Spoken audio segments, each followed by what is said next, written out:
Let's bring in a member of House Financial Services, the House Financial Services Committee, and Florida Representative in Congress, Mike Haridopolos. Congressman, thank you for joining us this afternoon. Getting right into it, and the president pushing this out, saying we're not going to do anything else until this Voter ID Act is passed. What do you make of this hard line that the president has given the Senate? Well, it's something I fully support. As you can imagine, we've done the work here in the United States House. We have passed the SAVE Act. We have moved forward in making sure that no men and women sports, et cetera. It's a common sense thing to do. Not only, of course, the House with the president, the public is with the president. We need to make sure our elections are fair and valid and make sure that some of the discrepancies that happened in 2016 and 2020 are eliminated. And it's just a common sense thing to do. We need to restore trust in our elections. And the best way to do it is to have the Common Sense Save America Act, which simply says only Americans vote in American elections, and we're going to use identification in order to vote.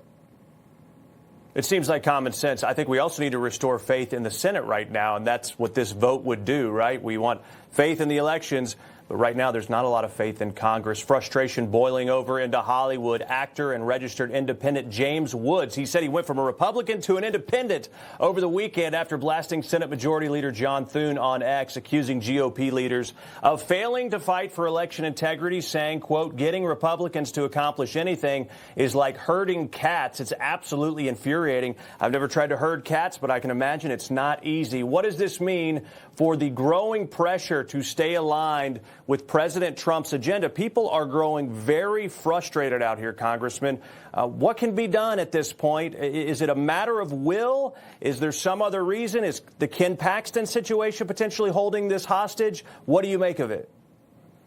Well, again, we are in a tight spot in the House. As you know, we have a one-vote majority in the House because Thomas Massie has left the building.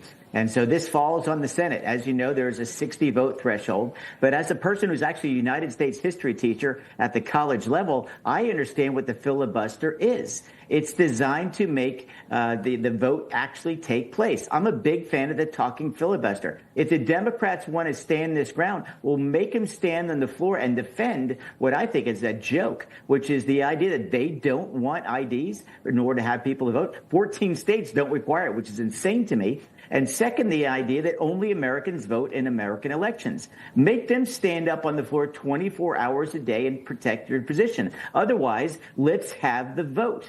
People deserve this. There's been so many nefarious activities going on back in the 2016 and 2020 elections that both sides have talked about. The best way to eliminate any of that confusion and frustration is to have a vote in the United States Senate and let people know where you stand on the issue and make sure our elections are done fairly. I fully support the idea of forcing the talking filibuster. It's the right thing to do. We've already done it in the House, meaning we've had these tough votes. Let's have the Senate make the same decision so we can get behind not just our president, but more importantly, behind the Constitution and what the public is screaming for, accountability at the ballot box.